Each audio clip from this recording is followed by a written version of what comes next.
Here's Martha. That is right. So let's get you to this story now, which has been causing a lot of controversy over the past 24 hours. New protests erupting in Ferguson after leaked autopsy results appear to back up the police officer's side of this story in the shooting death of unarmed teenager Michael Brown. Now, the details leaked to both the St. Louis Dispatch, the Post-Dispatch, and the New York Times, who have both written these stories in recent days, report that there was a struggle that took place in the police car between Officer Darren Wilson and Michael Brown before he shot the teenager to death. Lars Larson, syndicated radio talk show host of Alpha Media Networks, and Leslie Marshall, syndicated radio talk show host and Fox News contributor. Welcome to both of you. Good to have you here. Good morning. Good morning. You know, for the last 2.5 months, really, Darren Wilson's side of this story has not fully been told.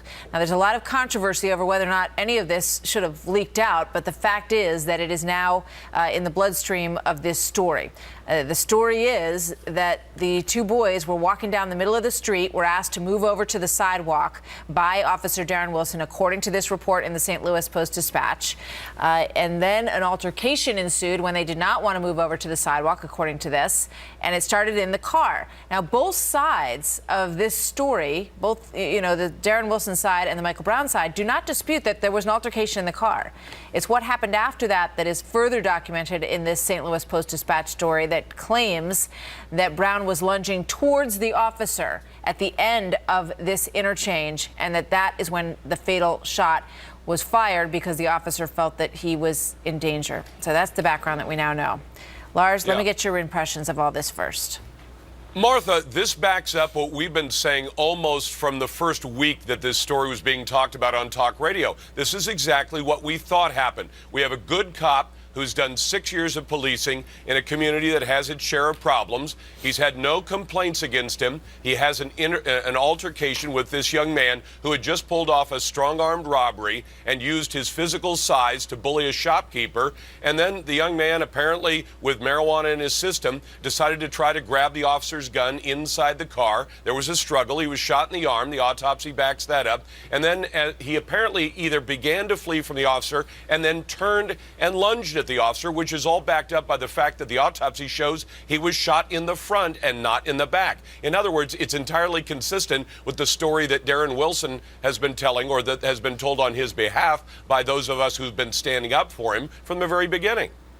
So, Leslie, the grand jury is underway. We don't know whether or not there'll be an indictment, given what we know now about both sides of this story. What do you think about what's come out?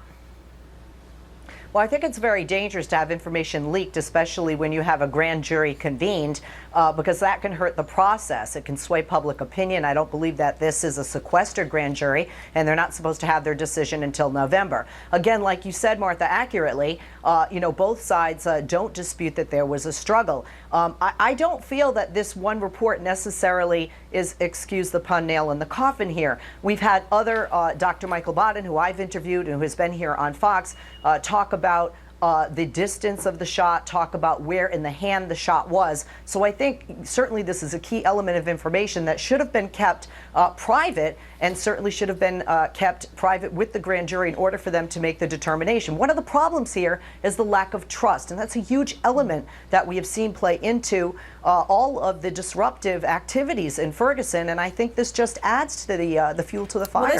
Well, what has come out as the official autopsy report? So we are not being privy to information that the grand jury would not be privy to.